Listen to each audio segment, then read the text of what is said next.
안식일이었습니다.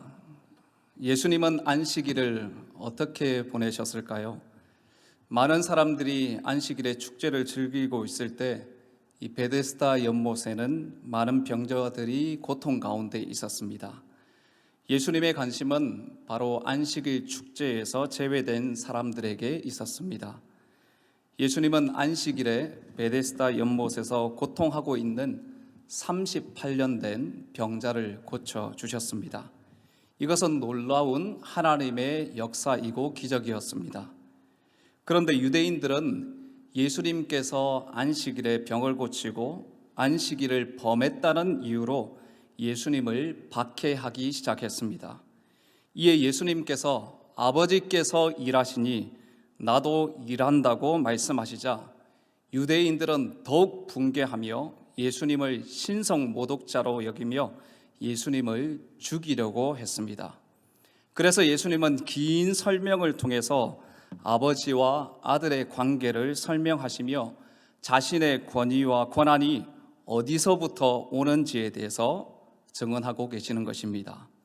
먼저 요한복음 5장 32절 말씀을 보시면 나를 위하여 증언하시는 이가 따로 있으니 나를 위하여 증언하시는 그 증언이 참인 줄 아노라 라고 말씀하십니다.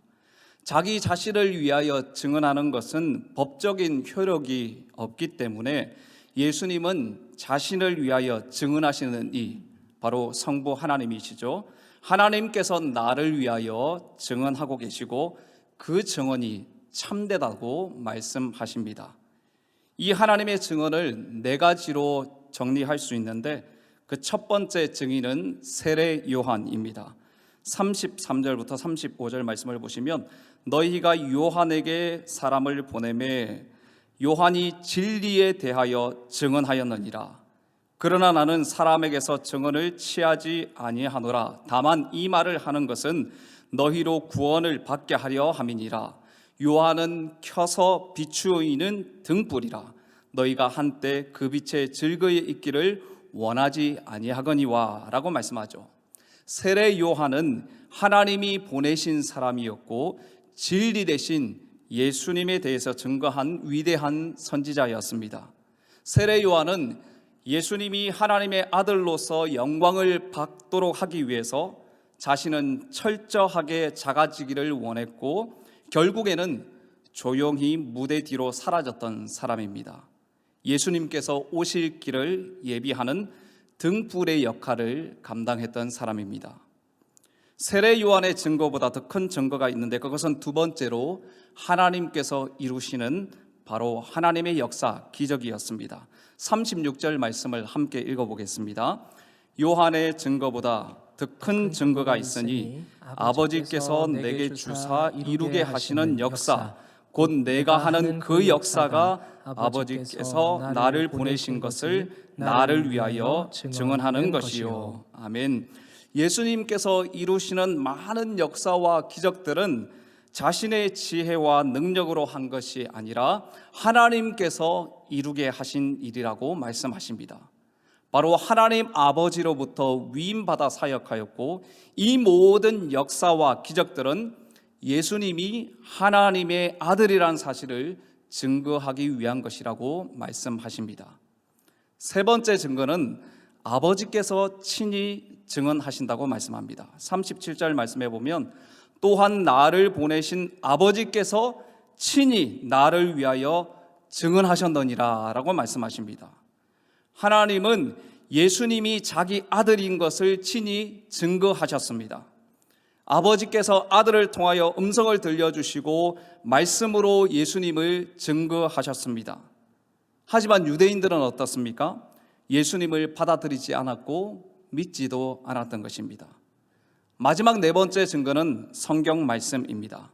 39절 말씀 보시면 너희가 성경에서 영생을 얻는 줄 생각하고 성경을 연구하거니와 이 성경이 곧 내게 대하여 증언하는 것이니라 라고 말씀하십니다.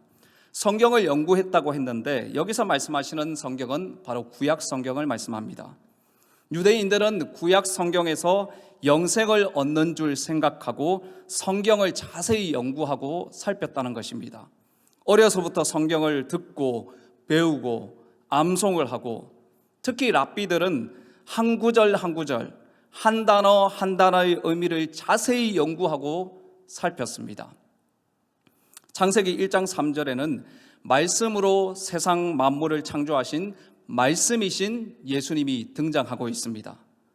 또한 창세기 3장 15절에는 여인의 후손이 뱀의 머리를 상하게 할 것이다 라고 말씀하시는데, 장차 오실 예수님을 통하여, 십자가를 지시는 예수님을 통하여 죄와 사망의 권세를 이기실 것이라고 말씀하고 계십니다. 또한 레위기에 등장하는 제단 위의 어린 양은 온 세상의 죄를 짊어지고 가는 어린 양 대신 예수님을 말씀하시는 것입니다. 또한 이사야서에는 고난받는 메시아로 처녀가 잉태하여 아들을 낳을 것이라는 예언의 말씀도 하십니다. 구약 성경 마지막 책인 말라기서에서는 약속하신 그리스도께서 오시기 전에 선지자 예레미야를 보내실 것이라고 말씀하셨는데, 엘리야를 보내실 것이라고 말씀하셨는데, 바로 세례 요한을 통해서 그리스도께서 오실 길을 예비하실 것이라고 예언을 하셨습니다. 이처럼 창세기부터 말라기까지 구약 성경이 오실 예수님에 대해서 증언하고 있고, 그 예수님이 그들 가운데 와 계셨지만 많은 사람들은 예수님을 인정하지 않았고 예수님을 믿지도 않았고 예수님께로 나아오지도 않았던 것입니다. 여러분, 예수님은 자신이 하나님 아버지와 동등된 분이시고 생명의 근원이시고 구원자이심을 4가지 증거를 통해서 분명하게 말씀해 주셨습니다. 특별히 오늘 우리가 살펴볼 말씀은 4번째 증거인 성경의 증언입니다. 다시 39절 40절 말씀을 함께 읽어보겠습니다. 너희가 성경에서 영생을 얻는 줄 생각하고 성경을 연구하거니와 이 성경이 곧 내게 대하여 증언하는 것이니라. 그러나 너희가 영생을 얻기 위하여 내게 오기를 원하지 아니하는도다. 여러분, 유대인들이 열심히 성경을 연구한 이유가 무엇입니까? 성경에서 영생을 얻는 줄 생각하고 성경을 연구했다고 했습니다. 그들은 영생에 대한 관심을 가지고 생명에 대한 관심을 가지고 성경을 연구했습니다. 유대인들은 성경의 목적과 의도를 정확하게 알고 있었습니다. 그런데 우리가 읽지는 않았지만 38절 말씀을 보시면 그 말씀이 너희 속에 거하지 아니하니 이는 그가 보내신 이를 믿지 아니함이라 라고 말씀하십니다. 영생 얻는 길이 성경에 있다는 것을 알고 열심히 연구를 했지만 가장 중요한 사실을 간과하고 있었던 것입니다. 그것이 무엇입니까? 성경이 예수 그리스도에 대한 말씀이라는 것을 알지 못했고 믿지도 않았다는 것이죠. 예수님은 분명하게 말씀하십니다. 이 성경이 바로 나에 대해서, 예수님에 대해서 증언하고 있다고 분명하게 말씀하십니다. 누가복음 24장에 엠마오로 가는 2 제자에게 예수님께서 나타나셔서 그들의 눈과 귀를 열어서 말씀을 깨우쳐 주신 적이 있습니다. 누가복음 24장 27절 말씀 보시면 이에 모세와 모든 선지자의 글로 시작하여 모든 성경에 쓴 바 자기에 관한 것을 자세히 설명하시니라 라고 말씀합니다. 예수님은 2 제자에게 구약 성경에서 예언한 예수님에 대한 말씀을 자세히 설명해 주셨고 성경을 풀어주실 때에 그들의 마음이 뜨거워졌던 것입니다. 요한복음 1장에 나오는 빌립이 나다나엘에게 말한 내용도 한번 보십시오. 빌립이 나다나엘을 찾아 이르되 모세가 율법에 기록하였고 여러 선지자가 기록한 그 일을 우리가 만났으니 요셉의 아들 나사렛 예수니라 라고 말씀합니다. 예수님을 만난 빌립이 나다나엘에게 가서 뭐라고 말합니까? 구약 성경에 나오는 모든 율법과 여러 선지자들의 기록이 모두 누구에 대해서? 바로 예수님에 대해서 증거하고 있다는 것입니다. 그러니까 구약 성경의 말씀이 오실 예수님에 대해서 증거하고 있고 그 예수님을 우리가 만났으니 그 예수님께로 나아오라고 말씀하고 있는 것입니다. 여러분, 예수 그리스도는 성경의 핵심입니다.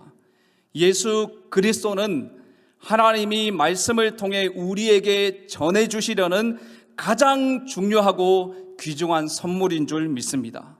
말씀이 육신이 되어 우리 가운데 오신 분, 그 예수님께서 이 땅에 오셨고 그분이 바로 유대인들에게 직접 나타나 지금 말씀하고 계시는 것이죠. 여러분 보이십니까? 예수님의 관심이 무엇입니까? 예수님은 무엇에 지금 집중하고 계십니까?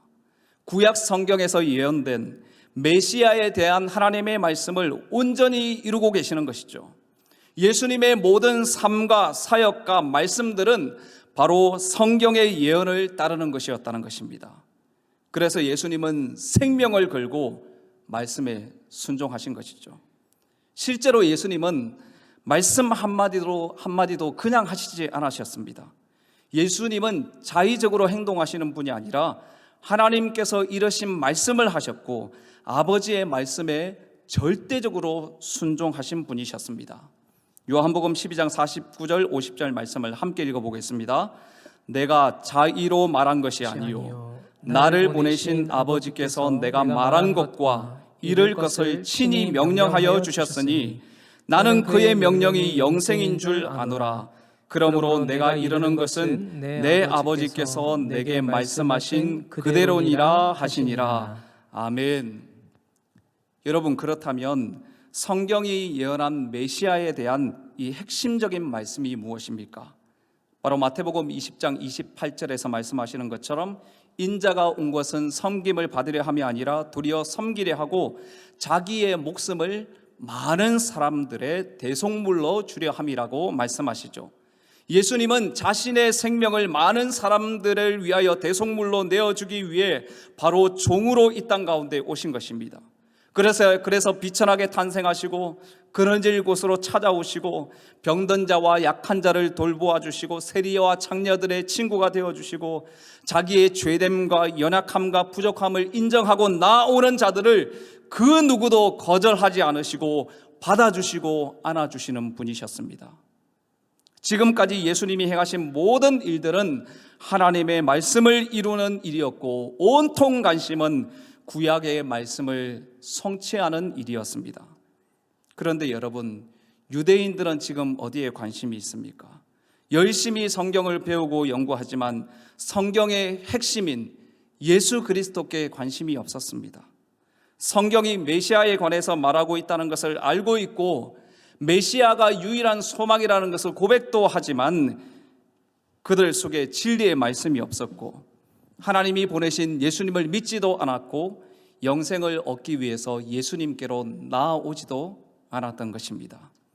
그들은 영생을 얻기 위해서 성경을 연구했지만 그들의 관심은 영생이나 하나님의 나라에 있지 않았다는 것입니다.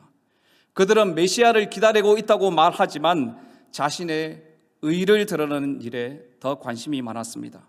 성경을 읽고 성경을 열심히 연구했지만 자신들이 다른 사람들보다 성경을 더 많이 알고 있다고 하면서 그렇지 못한 사람들을 차별하고 정죄하고 율법의 여러 가지 규정을 만들어 놓고 자기들이 얼마나 의로운 사람인가를 보이려고 했던 것이죠. 성경 연구를 통해서 예수님께로 나아가는 것이 아니라 자신의 의를 드러내고 자신의 경건함을 보이려는 수단일 뿐 그 말씀에 순종할 마음은 전혀 없었던 것입니다. 그렇다면 여러분, 우리는 어떻습니까? 우리의 관심은 지금 어디에 있습니까? 오늘 이 말씀을 통해서 이 밤에 우리에게 무엇을 말씀하시기를 원하십니까? 첫 번째로 예수님을 통해 생명을 누려야 한다는 것입니다.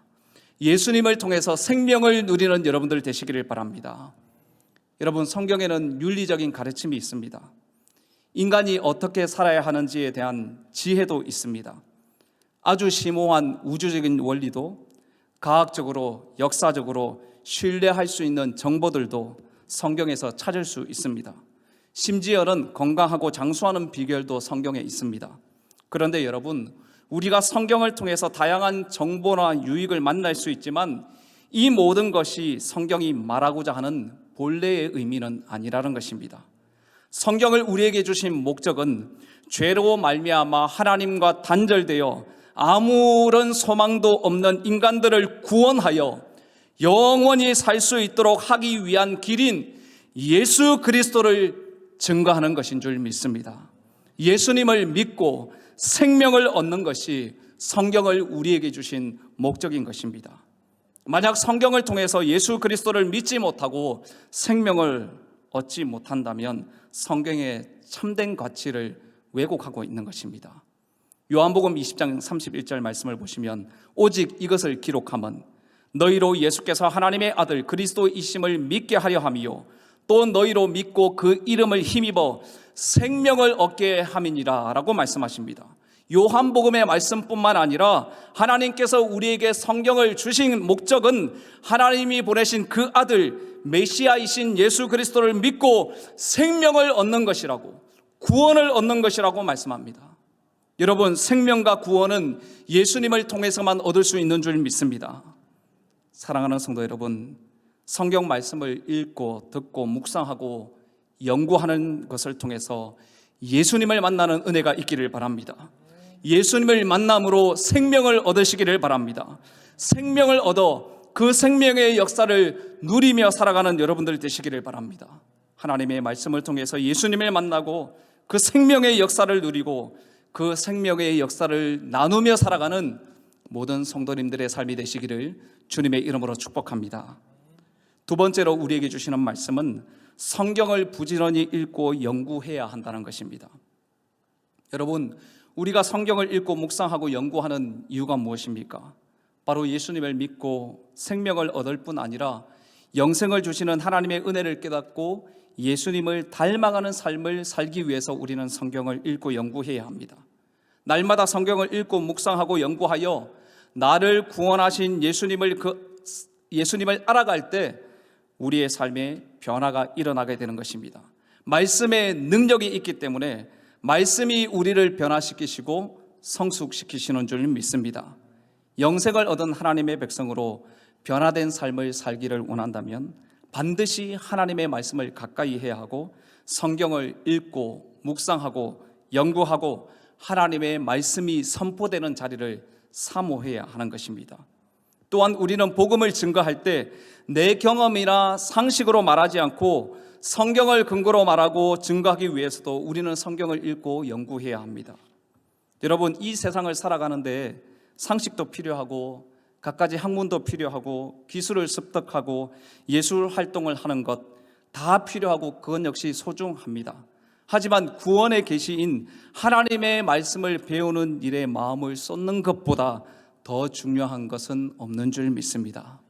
사랑하는 성도 여러분, 마음의 양식이 되는 근사한 명문을 찾기 위해서가 아니라 그리스도를 만나기 위하여 생명을 얻기 위하여 하나님의 뜻을 발견하기 위해 열심히 성경을 읽고 연구하고 배우는 여러분들 되시기를 바랍니다. 신구약 성경을 우리말로 마음껏 읽을 수 있고 공부할 수 있다면 너무나 큰 복을 받은 것입니다. 말씀을 부지런히 읽고 묵상하고 배우고 연구하여 말씀을 그 무엇보다도 사랑하여 변화와 성숙함을 이루어가는 모든 성도님들 되시기를 바랍니다. 마지막 세 번째로 주시는 말씀은 내가 아니라 복음의 중심인 그리스도께 집중하는 삶을 살아야 한다는 것입니다. 여러분, 복음은 건강하고 배부르고 염려 없이 편하게 잘 사는 나를 꿈꾸는 것이 아닙니다. 복음은 예수 그리스도이십니다. 예수님께서 구주로 오시어 나를 죄 가운데에서 건져내시고 예수님이 우리의 왕이 되셔서 사단의 권세에서 건져내어 하나님 나라의 백성으로 살아가게 하는 것이 바로 복음인 줄 믿습니다. 우리가 예수님 안에 있으면서 아플 수도 있고 배도 고플 수도 있고 고난과 핍박이 있을 수 있습니다. 하지만 구주이시고 왕 되신 예수님께 충성을 다하며 예수님과 동행하며 예수님의 인도하심을 받고 예수님을 따르는 삶을 살고 있다면 그 마지막은 그리스도의 형상으로 빚어지는 온전함에 이르게 될 것입니다. 그러므로 성경을 읽고 연구하되 잘되는 나를 위해서가 아니라 그리스도를 알고 그리스도를 배우고 그리스도를 따라가기 위해 그리스도 안에 거하기 위하여 성경을 연구할 수 있기를 바랍니다. 여러분, 우리의 신앙의 목표는 자아 실현이 아닙니다. 자기를 부인하고 주님을 따르는 것이고, 그리스도와 함께 죽고 그리스도와 함께 살아 그리스도 안에서 살아가는 삶이 우리의 신앙의 목표인 줄 믿습니다. 여러분, 예수님 없는 성경 연구는 아무 소용이 없습니다. 열심히 신앙생활에서 예수를 드러내고 예수를 증거해야 하는데 자기를 증거하고 있고 자기를 주장하고 있다면 크게 잘못하고 있는 것입니다. 아무리 성경을 많이 연구하고 신학 박사가 되어도 그 말과 행실에서 예수의 향기가 나지 않고 예수가 왕되지 않고 자기가 왕된 교만한 모습을 띠고 있다면 이런 모습도 아무 소용이 없는 것입니다. 우리가 아무리 성령 충만해 보여도 예수님을 증거하지 않고 자기를 증거하고 자기를 자랑하는 사람이라면 성령 충만한 사람이 아닌 것입니다. 왜 그렇습니까? 성령은 예수의 영이시고 그리스도의 영이시기 때문에 성령 충만한 증거는 예수님의 향기가 나는 삶이고 예수님을 입술과 삶으로 증거하는 삶, 나타내는 삶으로 나타나야 하는 것이죠. 그래서 예수님을 닮아 온유하고 입만 열면 예수님을 증거하고 예수님을 자랑하게 되는 것입니다. 또한 예수님처럼 아무도 무시하거나 차별하거나 경멸하지 않고 겸손히 이웃을 섬기고 베풀고 나누고 희생하고 섬기는 삶을 살게 되는 것입니다. 사랑하는 성도 여러분, 신앙의 목적지가 분명해야 합니다. 방향을 분명히 하고 목표를 분명하게 해야 합니다. 부수적인 것에 목숨 걸지 마십시오. 성경의 핵심인 그리스도께 집중하는 은혜가 있기를 바랍니다. 성경의 핵심인 그리스도께 집중하고 하늘 보좌에 계신 왕 되신 그리스도만을 찬양하며 그 주님께 충성을 다하고 그 주님을 증거하고 나타내며 그 주님만을 자랑하며 살아가는 모든 성도님들의 삶이 되시기를 주님의 이름으로 축복합니다. 아멘. 오늘 우리에게 주신 말씀을 기억하시면서 말씀 앞에서란 찬양을 고백하면 좋겠습니다. 주님, 우리가 말씀 앞에 서 있습니다. 기록된 말씀이 진리의 말씀, 생명의 말씀인 것을 믿습니다.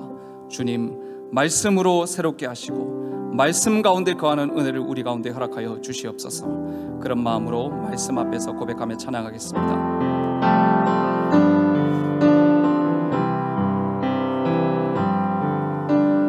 말씀 앞에서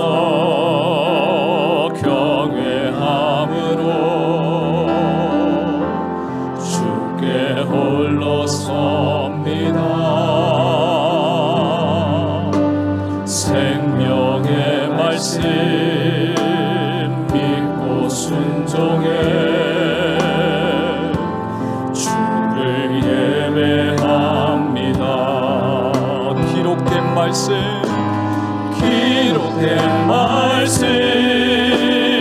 힘이 있어서 진리로 우리 거룩해 하며 거룩한 말씀 세세 영원히 복음이 되어 말씀하시네.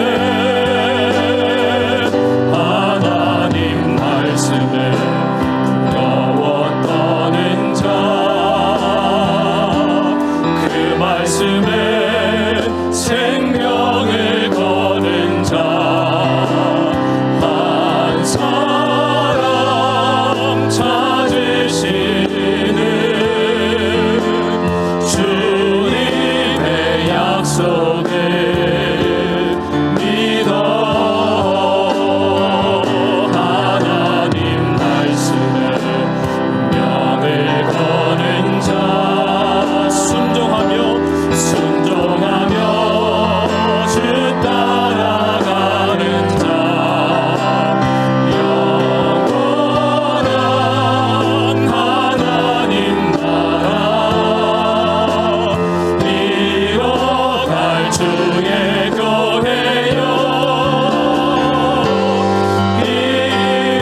말씀 생명의 말씀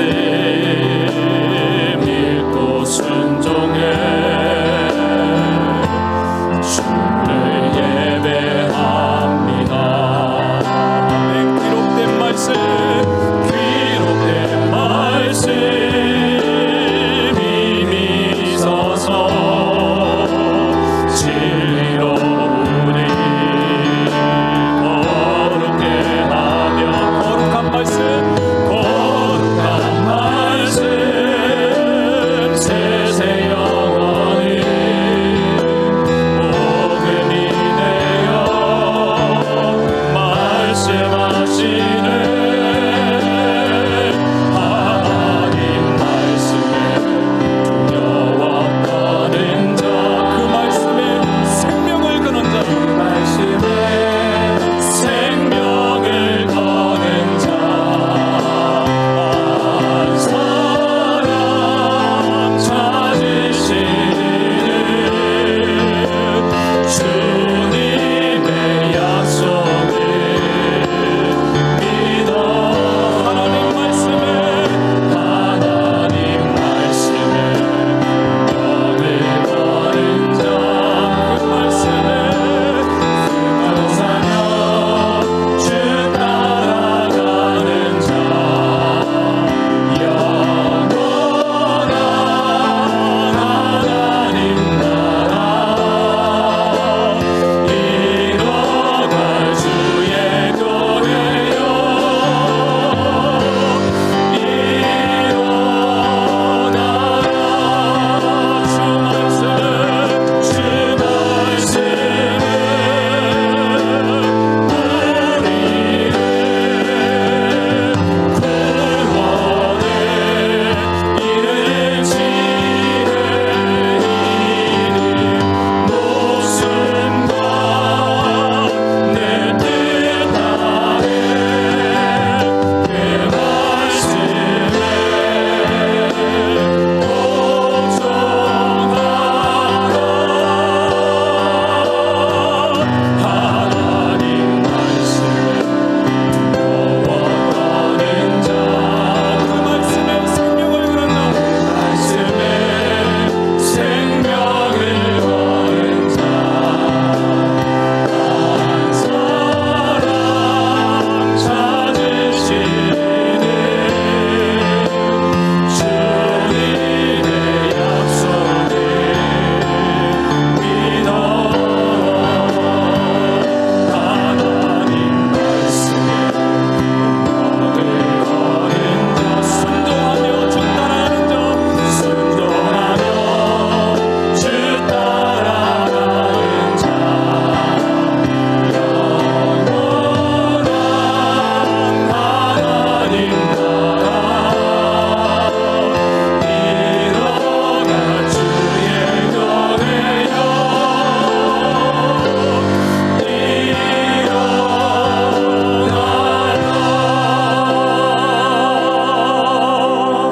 주 사랑하는 성도 여러분, 말씀이신 예수님은 진리이십니다. 그 말씀은 생명이십니다.